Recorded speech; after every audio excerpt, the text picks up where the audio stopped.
A partir de este momento, estamos contigo. Contigo unidos. Contigo y tus problemas. RCR presenta Contigo, María Corina Machado.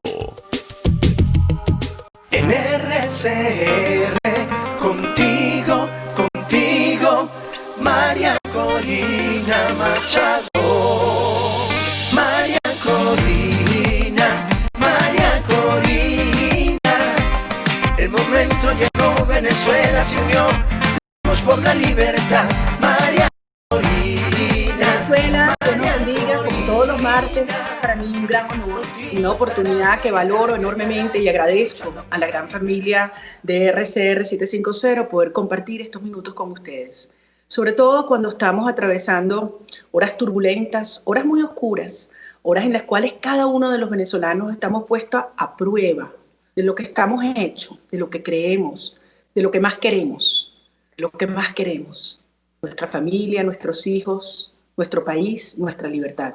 Eso es lo que está en juego en estas horas y eso es lo que estas situaciones extremas que nos llevan al límite hace que cada ciudadano, cada ser humano, pues asuma una posición absolutamente personal y que yo siento que es continua. Es decir, cada instante tú decides qué hacer con tu vida y qué hacer frente a una situación que es cada vez más nítida entre la mentira y la verdad, entre la opresión y la libertad, entre el mal y el bien.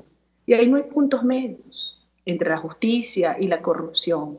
No se puede ser neutral, porque al final es una lucha eminentemente existencial.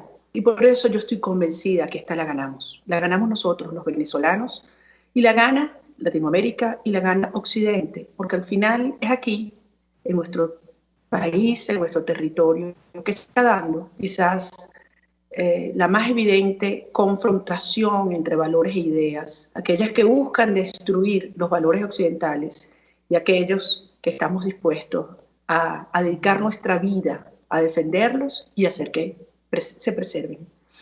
Por eso, hoy es un día además que voy a compartir con personas que admiro mucho, que han hecho planteamientos muy claros acerca de esta naturaleza, digamos, existencial, histórica, que se está librando en Venezuela. Pero además coincide con 3 aniversarios. Es el Día de la Virgen del Valle. Siempre acostumbro estar allá en el oriente. Mi corazón está con ustedes. Y yo sé que la Virgen del Valle y aquellos que creemos en su protección, hoy sabemos que nos acompaña. Mi cariño y mi fuerza a todo el oriente del país, a los venezolanos que alrededor del mundo le rezan a su gallita. Hoy también se cumplen 491 años del aniversario de Maracaibo. Paradójicamente, una Maracaibo vibrante, que fue una de las ciudades más admiradas de América Latina. O sea, fue la primera, además, en tener cantidad de servicios públicos, incluyendo la luz en Venezuela. Y hoy está sumergida en una situación ya prácticamente de somalización.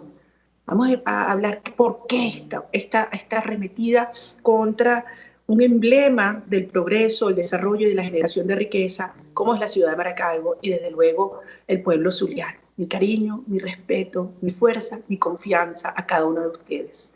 Y también son 451 años de la fundación de Carora, la gran Carora, la digna, nada más y nada menos que la capital del municipio Torres. Yo adoro a los caroreños, es uno de los lugares coloniales más bellos que tiene Venezuela y que se va a convertir, óiganlo bien, en un foco de atracción turística, de desarrollo, de crecimiento, de comercio, como fue por su ubicación privilegiada en la geografía venezolana.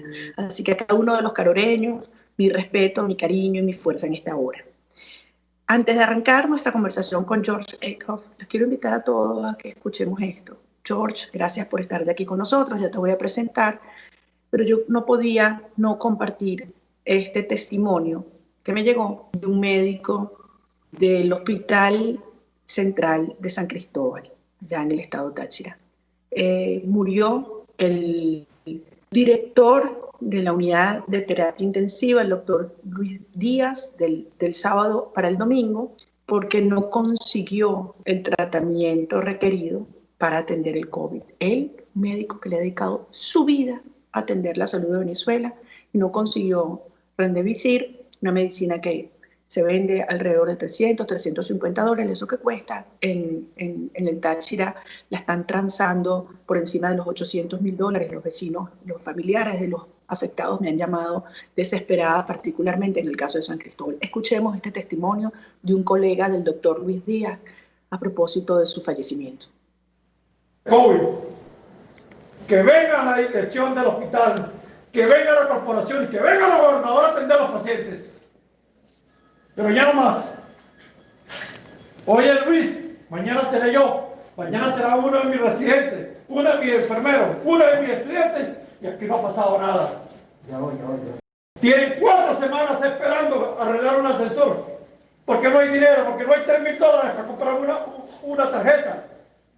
Y mientras tanto los pacientes se mueren. No hay dinero para comprar flujómetros para ponerlo allá en la zona de triaje, pero sí hay dinero para otras cosas. Entonces ya llegó el momento. Ya no podemos aguantar más. Nos tienen que dar las herramientas de trabajo para poder atender esto. Lo exigimos. Y nosotros, en memoria de Luis, lucharemos para que eso suceda. Hasta luego, Luis. Pronto nos veremos por allá.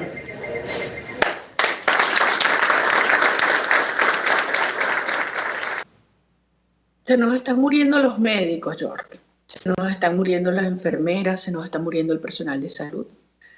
Médicos Unidos dice que ya son 136 médicos venezolanos que han fallecido, nada más en los últimos días.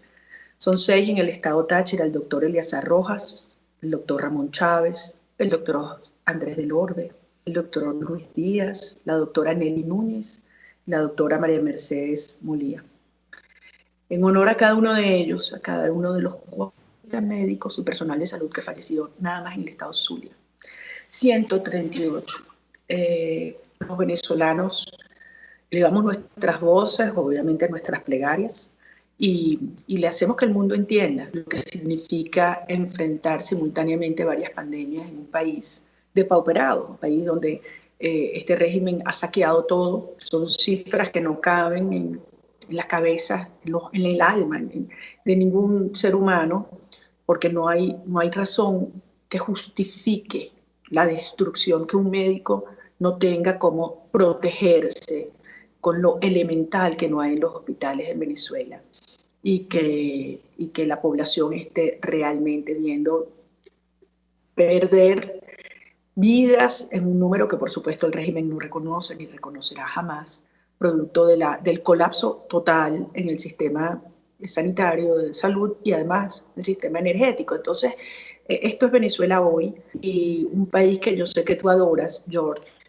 George Eickhoff, amigos, nos acompaña ya, historiador, político, analista. Tú me dirás que más eres, George, pero nos está acompañando desde Ucrania. Imagínense, estuvo en Venezuela como representante de la Fundación Konrad Adenauer, y es justo decir que quizás fue el ideólogo, uno de los principales promotores en su momento de la construcción de la MUD, de la Mesa de la Unidad Democrática.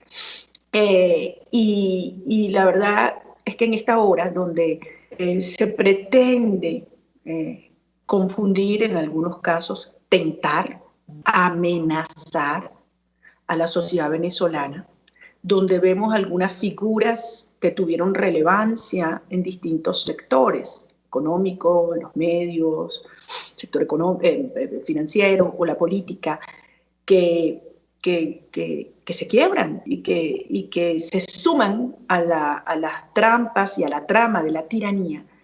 Es importante que personas que quieren a Venezuela y que han estado tan involucrados como tú en todo esto, podamos verlo en contexto, un poquito en la distancia, aunque tu corazón esté muy cerca nuestro, y también en una perspectiva histórica, entender lo que esto significa en la historia y también en el plano geopolítico. Mi último mensaje a ti y a los venezolanos es: mira, un individuo, una persona, puede optar por la decisión de quebrarse, de rendirse, pero no tiene el derecho de pedirle a una sociedad que se rinda, y mucho menos a la sociedad venezolana. Y eso es lo que hoy estamos enfrentando, con una gran decepción para algunos, sin sorpresa para otros, por parte de algunos de estos actores.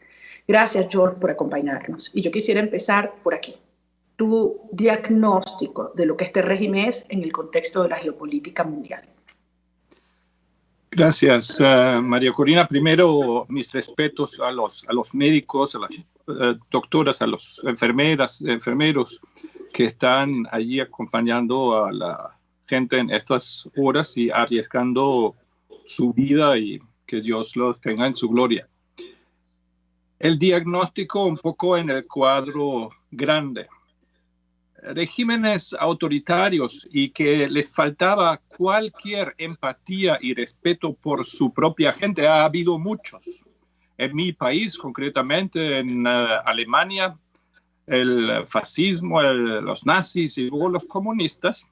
Y me pregunto, cuando ahora desde Miraflores o desde las oficinas de los opresores, si ellos ven qué pasa en su propio país con la gente muriéndose, qué pasa por la cabeza de ellos. Y en contexto, no son los únicos que entonces dicen, eso es culpa del capitalismo, nosotros somos socialistas y todo lo que les sale mal siempre es culpa de los otros. O sea, tienen un mecanismo ya usado por mucho tiempo, que nada de lo que pasa en Venezuela es culpa de ellos. Y por eso no son capaces, éticamente capaces e intelectualmente capaces de encontrar las soluciones.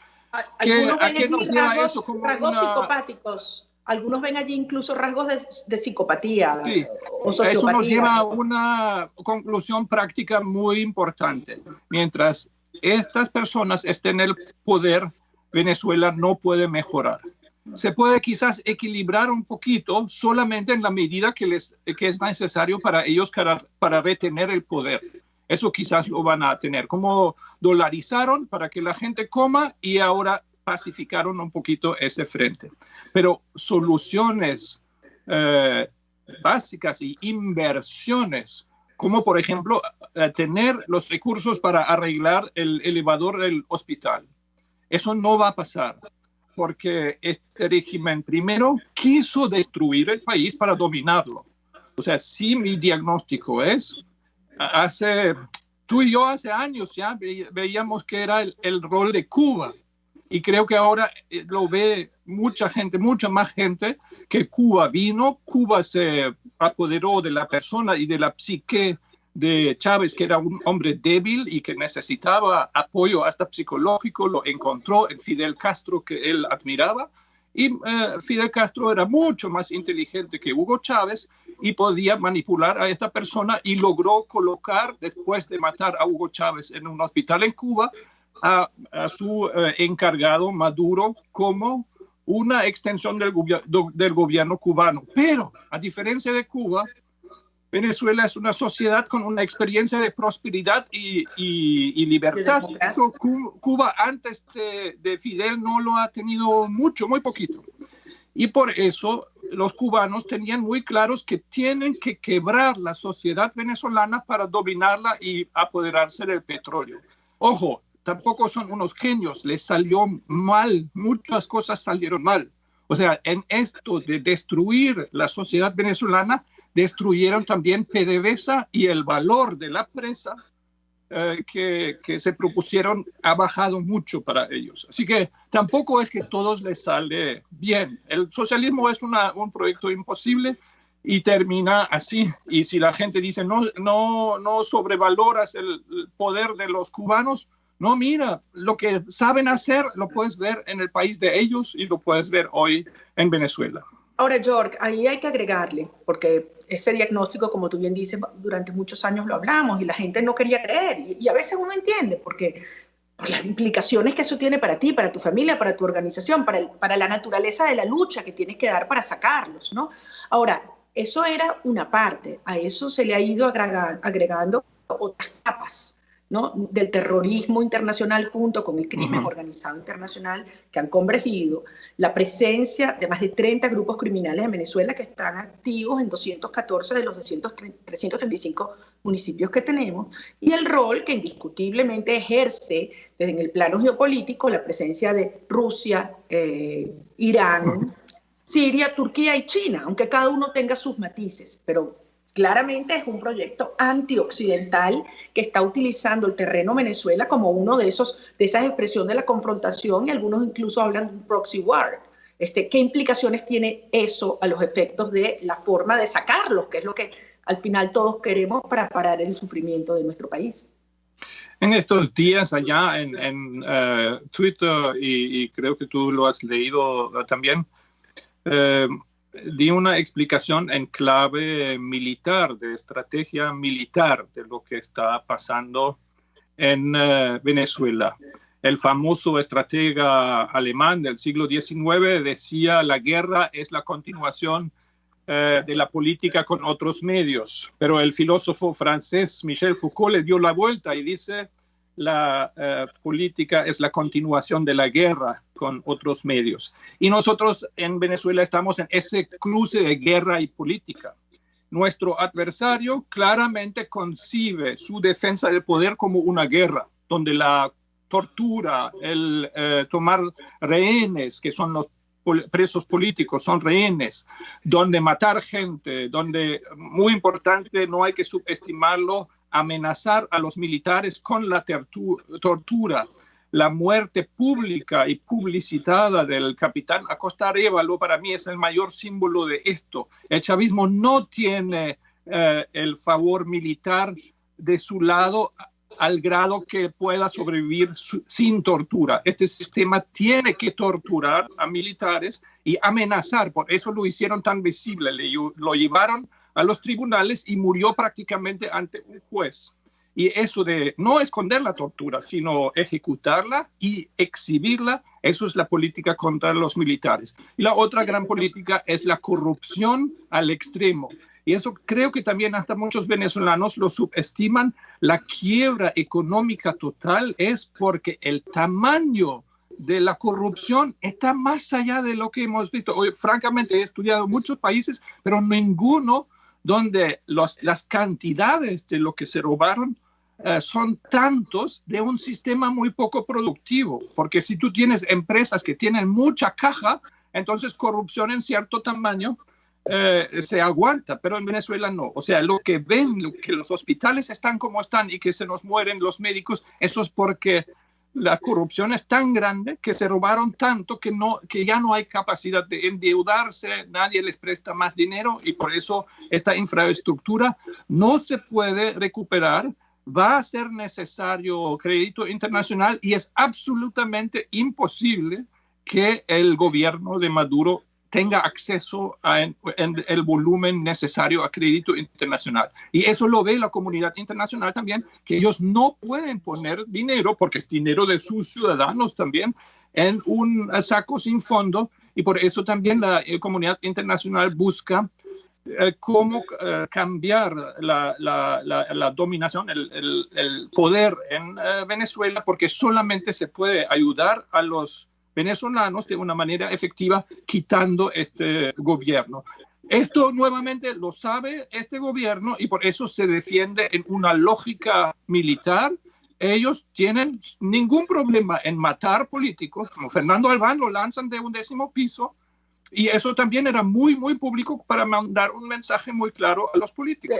De lo que te estaba esperando. Ahora, una pregunta. En ese contexto, hay gente que de una manera muy cruda o muy fría te dice, bueno, pero en el realpolitik internacional, al final eso es un problema de los venezolanos.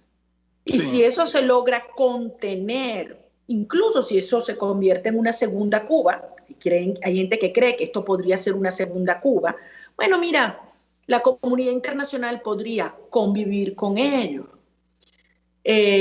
a menos de que se demuestre la realidad de una amenaza para la seguridad hemisférica, porque la naturaleza y el tamaño de Venezuela y de las tecnologías de hoy en día y de un sistema criminal que busca expandirse, no es contenible. Entonces ahí surge una motivación más allá de la solidaridad humana y las razones de orden ético, de razones muy frías, muy pragmáticas, que obligarían a Occidente a defenderse y a contribuir a desmantelar este peligro. ¿Cómo ves tú eso? Mira, yo creo que la Unión Europea, Alemania, Estados Unidos, Canadá, sí piensan que el problema venezolano se puede contener. Es un mensaje cruel y muy triste para los venezolanos, porque yo lo comparo así como con una policía municipal. Sabe exactamente dónde están los malandros y sabe que como policía municipal nunca los va a exterminar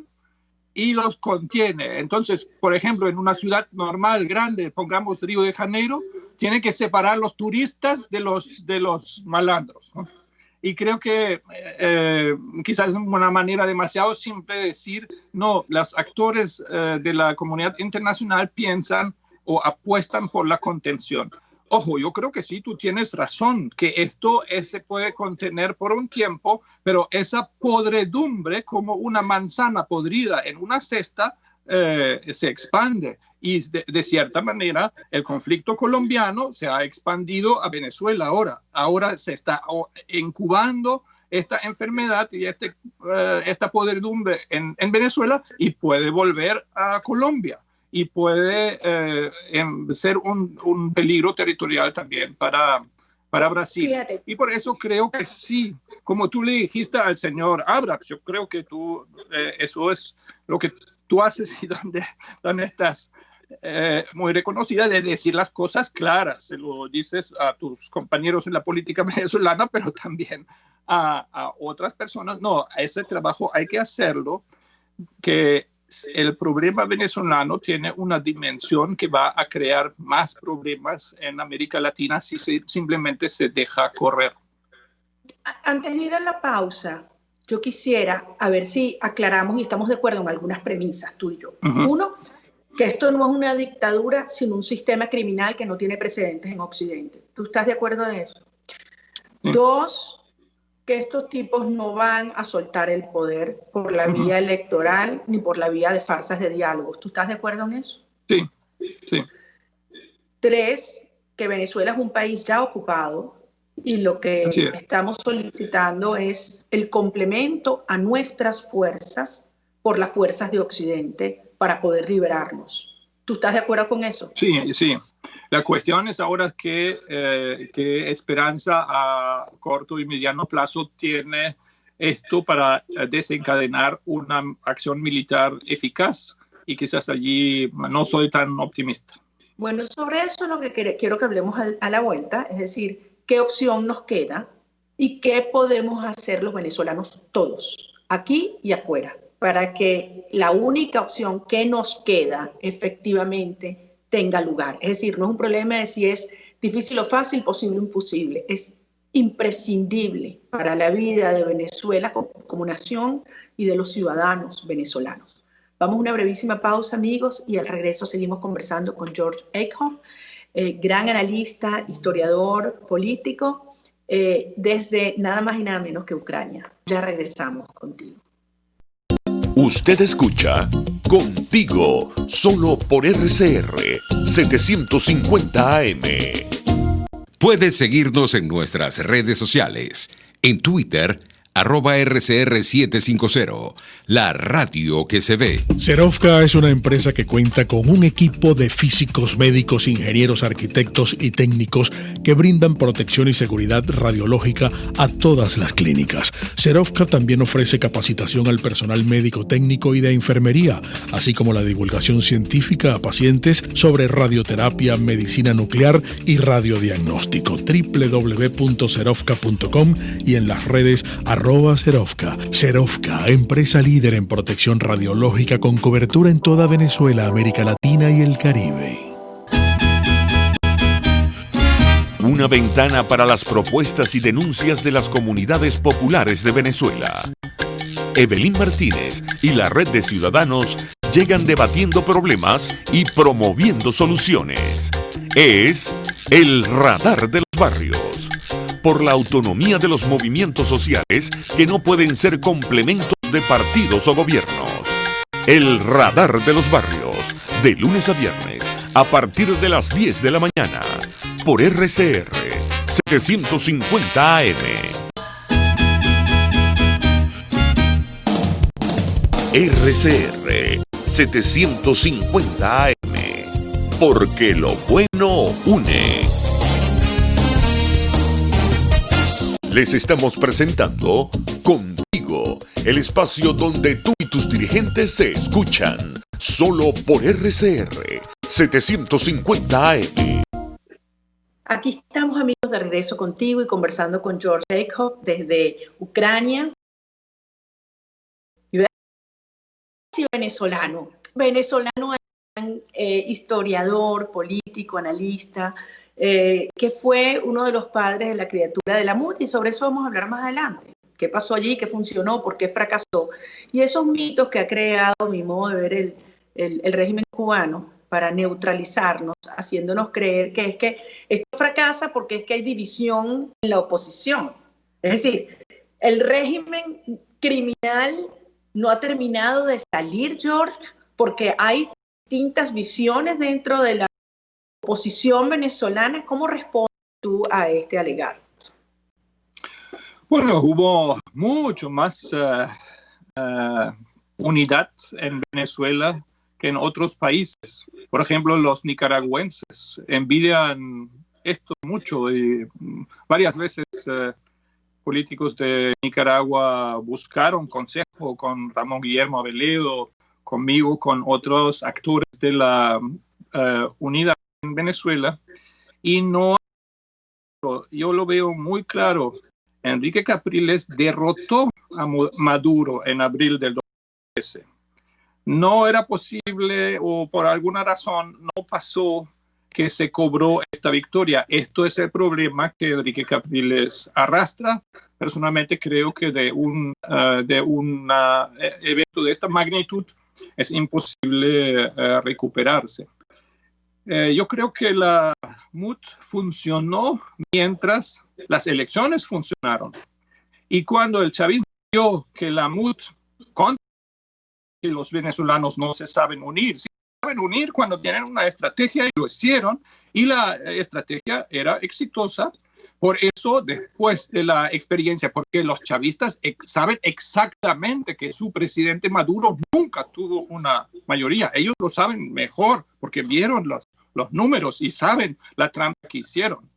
Y son masas de personas que lo saben. Yo después conocí a varios chavistas arrepentidos que me contaron su trampa que hicieron en las oficinas de PDVSA, y estaban en la nada ya y pidiendo favores y pidiendo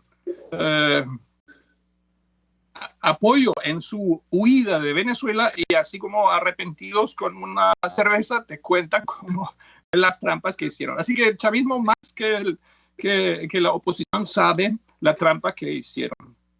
Y por eso este momento para ellos era claro que no iban a permitir nunca en la vida un referéndum revocatorio en el 2010, porque sabían exactamente que esto no lo iban a sobrevivir.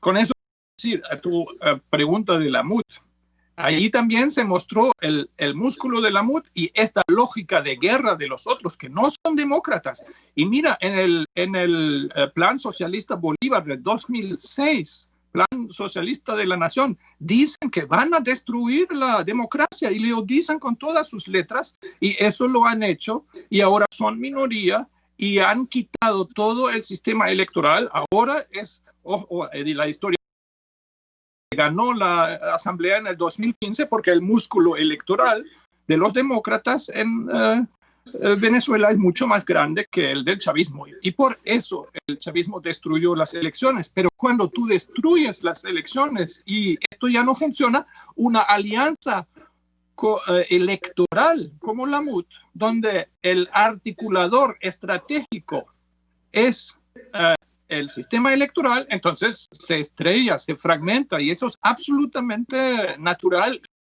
Un problema ético de traiciones o algo, o que alguien entendido la unidad. La gente entendió muy bien la unidad, Ahora, que era funcional. Pero el no sistema entiende... electoral desaparece la unidad, claro, y eso es lógico.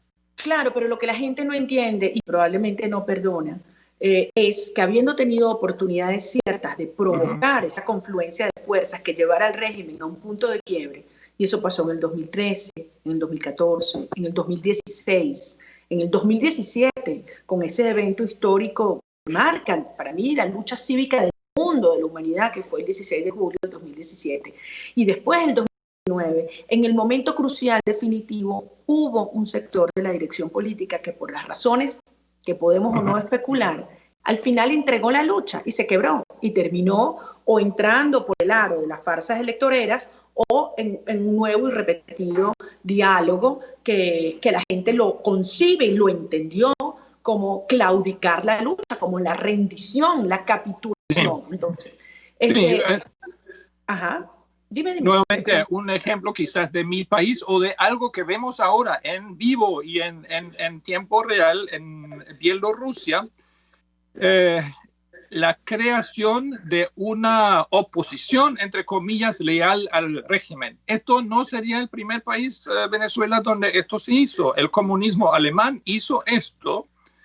Y en mi vida yo he conocido a políticos de la democracia cristiana alemana, o sea, digamos el COPEI alemán, porque había un COPEI comunista, afecto al régimen comunista, y había una democracia cristiana libre, y Helmut Kohl era el líder de la democracia cristiana demócrata y los otros que se habían rendido al comunismo. ¿Por qué? Porque ser político es una profesión y mucha gente se pregunta, ¿y qué hay para mí? ¿Dónde quedo yo?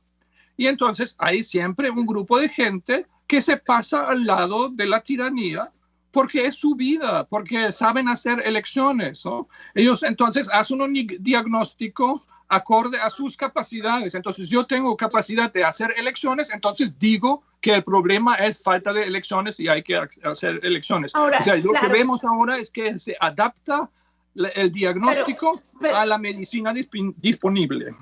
Eso es un punto, esa analogía. Es decir, es una enfermedad a la cual no se le da el tratamiento necesario, sino la medicina que hay. Sí, y ellos buscan su empleo allí. Y creo que esto hay a nivel así chiquito, tipo Luis Parra, gente que tú compras con un coche o cositas, o un viajecito, pero luego hay otros líderes más grandes que dicen, ¿qué pasa con mi carrera política? Y dicen, tengo que estar reconocido por esa tiranía porque si no, no soy nadie. Eso ellos lo resuelven de alguna manera en su conciencia y hay otras personas que dicen, no, más importante para mí que la conquista del poder es la defensa de valores. Y creo que nosotros estamos en esta bifurcación y mucha gente lo siente ahora y han perdido la esperanza de que hay una conquista de poder en el mediano o corto plazo, que hay un cambio de régimen. Mucha gente no cree esto, eso es la gente que busca salir del país. Y luego mucha gente se queda y dice, aquí no va a haber conquista de poder, pero sí defensa de valores. Y buscan los líderes que tienen la credibilidad y la consistencia y la ética y la claridad y sencillez y un apego a la verdad que no obedece a las tácticas para sobrevivir en estas condiciones de defensa. Es un constante ataque del gobierno al individuo y los individuos ahora se tienen que unir no para conquistar el poder, no creo que esté a la vuelta de la esquina, sino para defender sus valores. Y eso se llama resistencia y eso creo que es lo que hace eco, donde hay una nueva sensibilidad en los venezolanos para entender esto. ¿Qué es defensa de valores? ¿Qué es resistencia? Antes de volver a este tema, porque yo quiero insistir un poquito más en la naturaleza de la operación que podría efectivamente liberar al país y su factibilidad. Pero yo quisiera terminar de cerrar el planteamiento que has hecho alrededor de aquellos actores que están, a mi modo de ver, claudicando en el planteamiento del régimen, porque yo puedo entender que hace 20 elecciones, llevamos 29 elecciones y 15 referendos, hace 20 elecciones, hace 15 referendos, todavía esa lógica de que, bueno, hay que conservar algunos espacios, podemos lograrlo, pero después de todo lo que ha pasado, después que tú tienes un Pedrino López, ministro de la Defensa, que te dice con todo el descaro del mundo, mientras esté esta Fuerza Armada chavista, antiimperialista, aquí no va a haber cambio político. Y sabemos el rol que tiene el Plan República de intimidación y control en el día de la elección, o cuando sabemos lo que está ocurriendo con el control del territorio, es decir, el 70% del territorio en manos de grupos criminales, no hay soberanía nacional, no hay Estado de Derecho. Entonces tú me dirás cómo va a ir a votar, podría ir a votar una persona en el 70% del territorio venezolano, es decir, o en la Cota 905, o Katia, o el 23 de enero aquí mismo, o sea, para que la gente no piense que eso es la frontera nada más.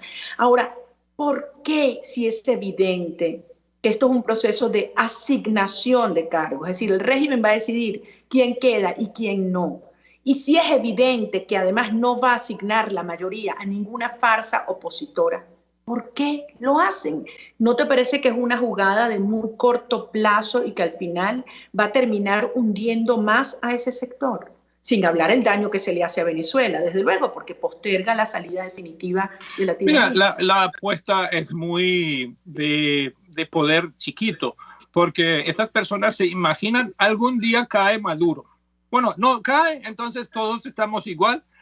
Un día cae Maduro, entonces quiero estar en la jugada, quiero ser presidente de algo, quiero ser miembro del grupo. Y ojo, también son cosas infantiles como entrar y salir del edificio de la cúpula dorada y que me tomen fotos y lo publiquen fotos donde llevo una corbata y parezco importante y me bajo y subo a coches importantes, ¿no?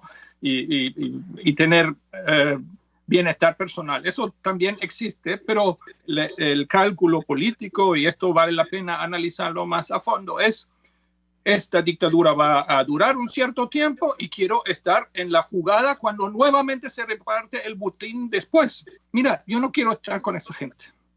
Y por eso yo también estoy conversando con las personas que yo creo que no son así y que pagan el costo de no estar en cada jugada y de llevar golpes y de estar excluido y de estar siendo atacado todos los días. Porque creo que esto va para largo. Y cuando sale esto, lo que hace falta para salvar la nación y para reconstruirlo no son los oportunistas. Estos oportunistas siempre van a estar y están en todos los países, y para asegurar la gobernabilidad tienes que encontrar lugares para ellos. Pero para reconstruir y sanar a Venezuela necesitas gente que no se metió en estas jugadas sucias. Y esta gente que está dispuesta a aguantar y defender los valores están pagando el precio ya, y lo van a pagar todo el tiempo que dure esta tiranía. Hay una cosa que alarma a los venezolanos, y te digo que también a muchos de nuestros aliados internacionales, porque muchos de estos actores, esos que tú dices que exigen concesiones mayores para hacer esta entrega y participar en esta trama, es que hasta hace horas eran del núcleo central del gobierno interino. Es decir, yo el otro día hablaba con un amigo, le decía: ¿qué crees tú que hubiera hecho Betancourt, Caldera, Villalba con un infiltrado? ¿Qué habría hecho Simón Bolívar? ¿Qué hizo Simón Bolívar con quien él consideró un traidor? O Winston Churchill con un agente de la tiranía que se te mete en tus filas. ¿Qué hubieran hecho? Bueno, estos señores, a uno lo nombraron, o a varios, en posiciones de altísimos cargos en la Asamblea Nacional. Uno era vicepresidente de la Asamblea Nacional, el que acaba de plegarse el señor González, Stalin González, a la estrategia de la tiranía. Entonces, a nadie te puede sorprender si tú tienes este grado de penetración con una figura que en inglés los teóricos llaman gatekeepers, que son personas que están ubicadas en posiciones de toma de control político, y pueden ser en el sector gremial, en el sector sindical o en los partidos políticos, para bloquear esas rutas y esas estrategias que de verdad le hacen daño a la tiranía. Mira, hasta Jesucristo, que tenía mucho ojo para la gente, tenía un Judas, y tenía en su despedida estaba ahí el traidor, ¿no? O sea, esto es humano también, y no hay protección absoluta contra la traición, no existe. Y porque el individuo toma decisiones y puede tomar decisiones locas en cualquier momento. O sea, no hay una defensa absoluta. En mi país, después de la caída del muro, esto cayó en noviembre, en marzo hubo elecciones y una semana antes de la elección se supo que uno de los candidatos de los demócratas, por cierto, el jefe de Angela Merkel en ese momento, era un infiltrado a sueldo de la policía secreta comunista. Y 3 meses después se supo que el otro candidato, o sea, los únicos 2 candidatos con oportunidad de ganar, de tener una lista mayoritaria, porque es parlamentario y entonces por lista parlamentaria, las 2 grandes figuras de la primera contienda democrática en Alemania Oriental, los 2 eran infiltrados. Y ojo, esto, y ahora para mencionar lo de Bielorrusia y para que la gente entienda que están viendo en ese país allí, y sé que muchos venezolanos le siguen, ahora el señor Lukashenko está construyendo para sí una oposición a la medida, y ¿sabes qué dijo hoy? Vamos a hacer unas elecciones parlamentarias para tener un parlamento, y eso es una gran invitación a la colaboración con él. Yo tuiteé hoy, mira, venezolanos, eso es un mensaje para ustedes. Obviamente, lo primero que hace un dictador además, para defenderse es crear un parlamento que antes no existía así. Y si tú le agregas a esto que quien fue uno de los facilitadores de este acuerdo negociado con Maduro fue nada más y nada menos que el canciller turco, mira, confesión de partes, relevo de prueba. Ahora, nos quedan pocos minutos. Y yo no quiero despedirte con una sensación de depresión, porque la gente puede decir, bueno, entonces estamos infiltrados hasta la médula. Yo creo que esto ha servido de decantación. Yo estoy convencida de que si tú no desmontas la costra corrupta y colaboracionista, no puedes llegar al núcleo de desmontaje de la tiranía. Eso por una parte. Y en segundo lugar, George, yo creo que no es justo decir aquí falta mucho o poco tiempo. La respuesta es depende. La respuesta es si hacemos lo que tenemos que hacer. Porque al final, obviamente a mí todo el mundo me para en la calle y lo primero, ¿cuánto falta? ¿Cuánto falta? Porque la gente está sobreviviendo. Y yo digo, no es un tema de días o de horas, es un tema de hitos. Es un tema de lograr ciertas cosas que se puede lograr muy rápido o se puede alargar en una agonía si se cometen errores como lo que este sector que a mi modo de ver ha claudicado y ha capitulado, pretende engañar o derivar la lucha de Venezuela. Entonces, en ese sentido, en los 2 minutos que nos quedan, yo quisiera escucharte porque, mira, aquellos que piensan que Venezuela puede ser Vietnam, hay empresarios diciendo eso, George. O sea, que puede ser el modelo chino, cosa que para mí éticamente es repudiable, pero además es mentira, porque este es un sistema de mafias. Y otros dicen, bueno, puede quedarse por décadas como Cuba. Mentira, porque es un sistema en expansión y que tiene un componente geopolítico que claramente quiere atacar a Estados Unidos y Occidente. Entonces, Venezuela se está pareciendo más a Somalia, no a Cuba, no a Vietnam. Entonces, con este panorama tenemos todos los elementos de principio, de política, de geopolítica para justificar ante los principales aliados, Estados Unidos, Holanda, Brasil y Colombia, nuestros principales, además vecinos, que esto ya no es un problema solamente de solidaridad con nosotros, sino un problema de la máxima prioridad porque es una amenaza a la seguridad hemisférica. En función de eso, ¿cómo ves la ruta? ¿Y cuáles serían esos hitos que tenemos que concentrarnos en concretar? Mira, dos cosas te puedo decir. Tampoco te puedo decir cosas que no sé o que habría que trabajar mucho más todavía. Primero, estoy de acuerdo contigo, no hay que subestimar el peligro que supone este régimen. En Alemania y Francia pensábamos que el Estado Islámico, esto es un problema de Irak y de Siria, hasta que con un camión pasaron por nuestro mercado en Navidad en Berlín. Y tú tienes el monumento hoy de todas las personas que perdieron su vida por un ataque en pleno Berlín. Y lo mismo pasó en Niza, que con un camión mataron muchas personas. Y creo que allí sí, Alemania y Francia se dieron cuenta que cuando tú dejas que un Estado, que todo un país se pudre así, y fuerzas del estilo de este régimen venezolano y del islamismo que busca destruir Occidente, tienen un claro programa político, se sienten en una guerra, no respetan la vida humana, estamos en una guerra, no lo sabemos y lo subestimamos. O sea, no es que la cuestión no es empezar una guerra, como a veces se dice en Venezuela, sino qué hacemos y cómo nos defendemos en esta guerra.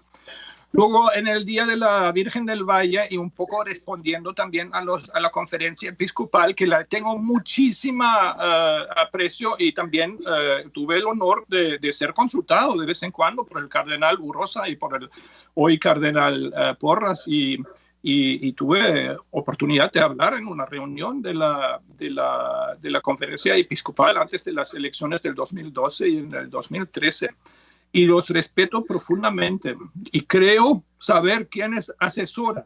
Se equivocan cuando dicen que los políticos tienen que crear una esperanza, que la gente está triste y hay que mandarlos a votar o a hacer consultas porque si no, los venezolanos, que en el fondo son gente alegre, ahora hay que animarlos de alguna manera. No, señores obispos, ustedes tienen que ser los primeros que tienen que decir, pon tu esperanza en lo sólido, no en cosas vanas, no en ídolos. Esto hubiera sido para mí un mensaje de un obispo venezolano, decir, mira, pensar que una ventaja para ti vale la pena que los otros sufran, ¿no? Eso es un ídolo que hay que tumbar. Y entonces yo no soy, y realmente destruiría mi profesión, pero también mis convicciones, si vendo una esperanza falsa. Yo creo muy claramente que las opciones, mínimo 2 de las 3 grandes opciones que hoy se discuten en Venezuela, son esperanzas falsas que crean precisamente estas grandes frustraciones que llevan a la gente a emigrar, la gente abandona. ¿Cuáles son esas 2 opciones? Bueno, decir que hacemos de alguna manera conversamos con Maduro y él va a tener una conversión o algo y va a parar la guerra contra los venezolanos. Esto no va a pasar.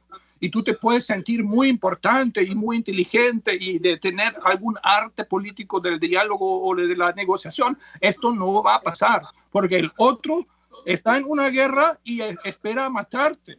¿Y cuál es la otra opción? ¿Y cuál es la otra opción que consideras? Mira, que algún acto comicial, consulta, lo que se llame. Yo era en contra de la consulta de julio, te lo digo también con mucha franqueza, porque sabía la frustración que iba a traer eso. Y ahora hacemos lo mismo. Y, señores obispos, lo que se está creando con esta dinámica es una frustración y depresión aún mayor de los venezolanos, porque lo digo realmente como cristiano, hay que poner su fe en la Virgen del Valle y en Dios Papá, y no en cosas así como de humanos que además...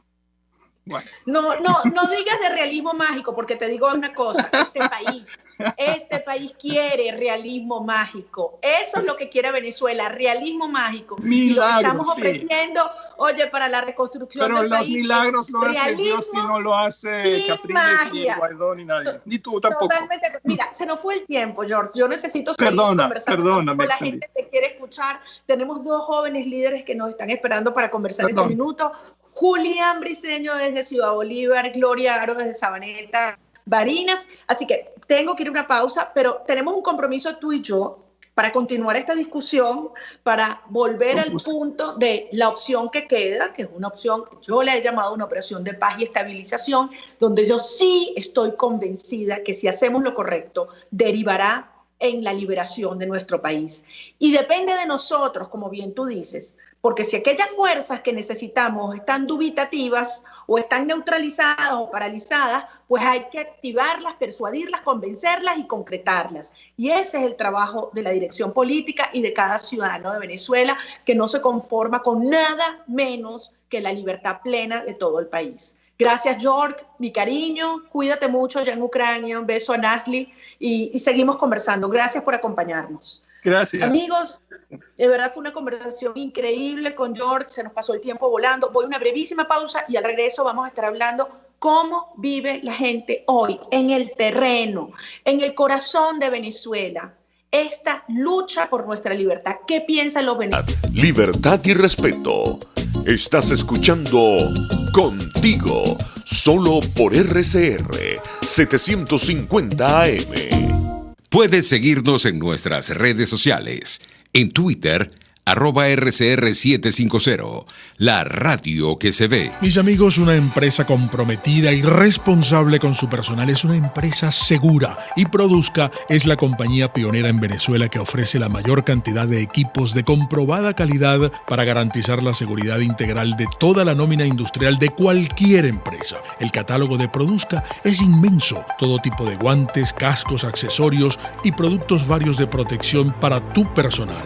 Conoce más de Produzca en www.produzca.com.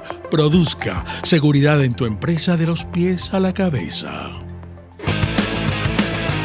Un espacio que analiza y debate la coyuntura política, económica y social de nuestro país. Acompañe cada mañana a la periodista María Alejandra Trujillo en Palabras más, palabras más, palabras menos. Palabras más, palabras menos. Informes, entrevistas, análisis y discusiones sobre los temas de actualidad. Es lo que más te puedo dar, es lo de siempre. Palabras más, palabras menos. De lunes a viernes, de 7 a 8 de la mañana, por RCR 750 AM. Palabras más, palabras más, palabras menos.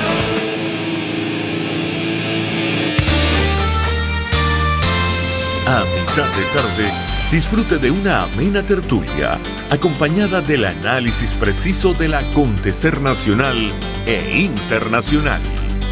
La Linterna, con Diego Bautista Urbaneta. Relájese al son de buena música, participe y forme parte de este espacio. La Linterna, de lunes a viernes, a partir de las 2 de la tarde, por RCR 750 AM. RCR 750 AM, porque lo bueno une. Les estamos presentando Contigo, porque nos preocupan las mismas cosas. RCR 750 AM. Aquí estamos, amigos, de regreso contigo. Y como yo les decía, el país, Venezuela, sí quiere mismo mágico. Nuestro país sí quiere salir de este horror y esta tragedia. Y a pesar de tantos engaños, a pesar de tantos desvíos, a pesar de tantas traiciones, a pesar de tanta amenaza, hay un país de pie y luchando. Y por eso quiero compartir estos minutos que nos quedan con dos líderes que están allí en el día a día, metidos con la gente, acompañando a sus conciudadanos. Desde Ciudad Bolívar, Julián Briceño, coordinador de venta en el municipio Eres. Él es además ingeniero industrial, mi colega. ¿Cómo estás, Julián? Qué bueno verte. Y desde Sabaneta, Barinas, la coordinadora de venta en el municipio, Alberto Arbelo Torrealba, Gloria Aro, abogada. Julián, arrancamos contigo. Todos sabemos el horror que se está viviendo en el estado Bolívar, uno de los estados que ha visto la mayor crueldad de estos grupos criminales, el horror, el miedo, Vista Hermosa, etcétera. ¿Cómo está Ciudad Bolívar hoy? Pero sobre todo de la perspectiva, del espíritu de lucha, de las exigencias y las aspiraciones del ciudadano de a pie con relación a este momento, esta encrucijada histórica que vivimos. Bueno, saludos María, gracias por la oportunidad, estamos contigo. Bueno, sin duda alguna, esta ciudad hoy está cumpliendo 20 días exactamente de protestas ante la ausencia del gas doméstico. La gente está protestando en las principales vías de nuestra ciudad porque los problemas los están aquejando y nosotros sabemos que hay una tendencia, si se quiere, nacional de todos los problemas que ocurren en el país. Pero es que hoy la situación es gravísima, María. Hoy la gente, para llevar una bombona mediana de 10 kilos hasta sus hogares tiene que pagar hasta $20. ¿Y cómo hace un venezolano, el ciudadano de a pie, para conseguir eso? Entonces, bueno, hemos retrocedido prácticamente a la era de la prehistoria porque la gente está cocinando en leña, está cocinando en fogón. Entonces, bueno, ante la ausencia del gas doméstico y de los muchísimos problemas que aquejan hoy a los bolivarenses, el tema del transporte público, el tema del agua, María, y para que toda nuestra Venezuela conozca, aquí en esta ciudad,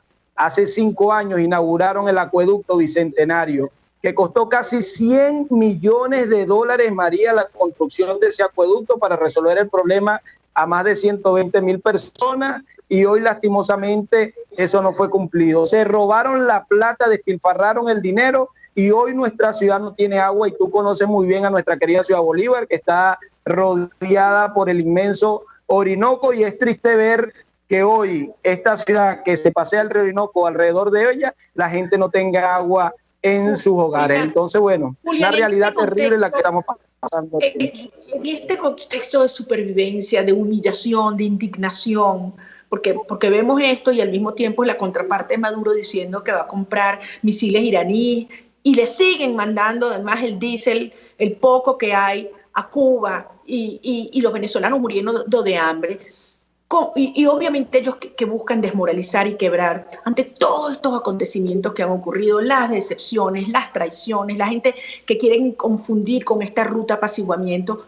¿Qué percibes tú? ¿Qué te dicen y qué le dices tú al ciudadano allá en el ojo del huracán en Ciudad Bolívar con relación a las rutas de lucha que tenemos por delante?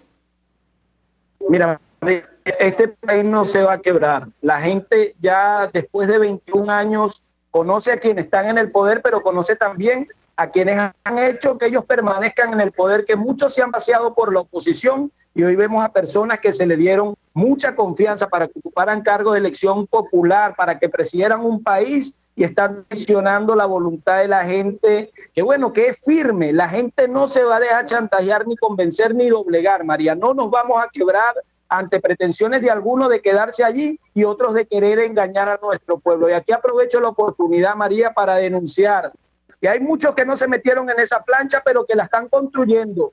Muchos diputados que no están dando la cara, pero pusieron nombres allí para guardar curules. Hay que denunciarlo porque están disfrazados. Son alacranes también, y hoy pretenden enlodar toda esta situación. Y lo que nos ha caracterizado a nosotros, y sobre todo a ti, es hablarle con claridad al país, aunque a veces no nos guste lo que nos dice, pero es la verdad con que se le habla a la gente. Yo creo que eso es lo que va a prevalecer a lo largo del tiempo. La verdad va a salir a flote, y hoy la gente está dispuesta a pasarle por encima a quienes a toda costa pretenden mantenerse en el poder, y a quienes hoy en estos momentos están traicionando el país. 21 años de lucha, de personas fallecidas como Augusto Puga, que murió en una protesta aquí en Ciudad Bolívar, como el compañero Lander, como muchos otros que han perdido su vida y sus sueños luchando por este país, y que no merecen la traición de absolutamente nadie. Así que no nos vamos a quebrar, María, no nos vamos a rendir, y vamos a hacer todo lo que tengamos que hacer para salir de este marasmo en la cual se encuentra sumergida nuestra Venezuela. De eso no tengan la menor duda. Julián, no sé si tenemos a Gloria, porque había problemas de comunicarnos, ella está en Sabaneta, Gloria Aro. César, ¿tenemos a Gloria allí? Se cayó la llamada, sí. Hemos tenido problemas de comunicación con Gloria, tu compañera, mi compañera de lucha, nada más y nada menos desde Barinas. Y bueno, sí. Lo que vamos a hacer, César, como ya se nos fue el programa, yo me comprometo con Gloria y con ustedes que podamos escuchar su testimonio, porque es una líder increíble, allá resteada con la gente, nada más y nada menos que en Sabaneta de Bolívar. Y aprovechamos estos últimos minutos contigo, Julián, porque hay gente que dice, bueno, pero es que la operación de paz y estabilización que plantea María Corina y tantos otros venezolanos, porque la OPE no es de María Corina, ni de 20, ni de Soy Venezuela, es de todos aquellos que llamamos las cosas por su nombre y entendemos que solo con una opción de fuerzas articuladas dentro y fuera, el régimen va finalmente a encontrarse con la barrera que los obligue a ceder y a salir. Ahora, hay gente que dice, bueno, ¿qué ustedes le están diciendo a los venezolanos que se crucen de brazos? Evidentemente eso no es verdad. Tú, como líder de 20 en el municipio eres, ¿cuál es el mensaje y el trabajo que haces día a día para acumular y articular más fuerza y que aquí nadie se rinde ni se cruza de brazos? ¿En qué consiste eso? ¿Qué concreto le estás pidiendo a la gente que haga hoy, aquí y fuera del país? Perfecto. Bueno, lo primero es decirle a nuestra gente que la OPE no es ficción. La OPE es una realidad que tenemos que construir entre todos. Y no es que nosotros nos vamos a acostar a dormir para ver cómo aquí ocurren cambios. Es que nosotros vamos a los sectores a organizar la gente, a generar equipos de trabajo que nos permitan mantenernos firmes, María, que nos permitan mantenernos firmes, porque aquí hay una lucha donde la gente la han querido quebrar, le han querido quebrar, bueno, la moral, a la gente le han querido humillar pasando días, semanas en una cola para comprar gasolina, a la gente le han puesto aquí, María, a que, bueno, a que se subleve, a que caiga en un marasmo tras la locura que estamos viviendo todos los días de conseguir el combustible a $3 el litro aquí en esta ciudad Bolívar. Eso no es posible. Entonces nosotros le decimos a las personas, donde vamos a cada rincón, por cierto, en las 9 parroquias de nuestro municipio, la gente quiere libertad, y quiere libertad como sea, María. Es mentira que la gente sabe que va a ir un proceso electoral, que es una trampa de nuevo de este régimen y va a poder transformar la realidad en que nosotros vivimos. Eso ya pasó hace tiempo, esa etapa la pasamos, pero sí queremos decirle a los venezolanos que nuestra hoja de ruta que queremos construir con ellos pasa por organizarnos nosotros en los sectores populares, pasa por hacer la tarea todos los días como lo está haciendo la gente de Marguanta protestando ante la falta de gas, pasa por lo que está haciendo la gente de la parroquia La Sabanita que protesta por la falta del vital líquido, y pasa como protesta la gente de la parroquia Aguasalada, del sector Los Próceres, bueno, porque la ciudad está convertida en un cráter gigante llena de puro hueco. Entonces, yo creo que es momento de mantener la esperanza viva. La convicción de lucha tiene que seguir intacta, y es allí lo primero que tenemos que sostener, porque allí es donde nos han buscado quebrar, decir que este país no tiene solución, que estos señores se van a quedar de forma eterna en el poder, que ya unos cuantos los compraron y se acabó la oposición. Eso es mentira. Aquí hay gente valiente, gente firme, gente que le habla con claridad al país y gente que tiene una hoja de ruta como es esta organización política, como eres tú la vocera de ella que lo ha llevado, pero es de todos los venezolanos. Esto no lo ha secuestrado 20 Venezuela, esto lo queremos construir aquí adentro, y obviamente falta con tu nacional bastante fuerte, y de ese trabajo, bueno, tiene que encargarse el interinato.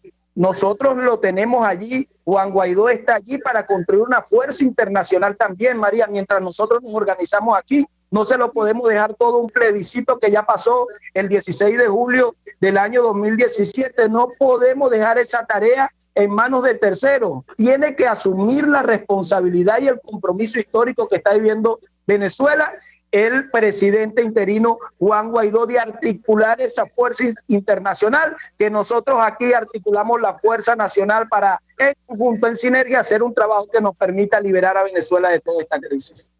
Julián, mi respeto, mi profunda admiración como ciudadana. Me honra luchar contra ti, contigo, contra el régimen y con todos aquellos venezolanos que compartimos estos valores. Estoy orgullosa de cada palabra que has dicho, orgullosa de cada esfuerzo, cada día que salen a luchar miles y miles y miles de venezolanos en toda Venezuela. Es un país en efervescencia y, como tú has dicho, un país que nació para ser libre y que no se rendirá jamás. Si algunos quieren tomar la opción del régimen y aceptar claudicar y rendirse, es su decisión. Pero es inadmisible, inadmisible, y no aceptaremos que llamen a Venezuela a rendirse y a entregar una lucha de más de 20 años y que ha cobrado cientos de miles de vidas. Venezuela está de pie, tenemos muy claro lo que tenemos que hacer aquí adentro y lo estamos haciendo, y lo que falte por hacer para coordinar las fuerzas de Occidente para finalmente poner a estos criminales contra la pared e iniciar un proceso de transición, pues también lo vamos a hacer. Esa es la potencia de esta lucha, es una potencia espiritual, de convicciones muy profundas, arraigadas en cada rincón del país y en cada ciudadano. Así que mi respeto, mi admiración, mi cariño. Cuídense mucho a toda la gente del Estado Bolívar y a todos ustedes venezolanos aquí y alrededor del mundo. Mi absoluta convicción de estos criminales los vamos a sacar y vamos a reconstruir un país del cual nos vamos a sentir muy, muy orgullosos de ser venezolanos. Venezuela será libre. Dios los bendiga, cuídense mucho, hasta el próximo martes. Gracias, María. Gracias. Orgullosa de ti. Un abrazo. Un abrazo, los cuido mucho. Hasta el próximo martes. Igual. Aquí contigo. Seguro. RCR presentó Contigo, donde la pluralidad de pensamiento confluye. Solo por RCR 750 AM. RCR,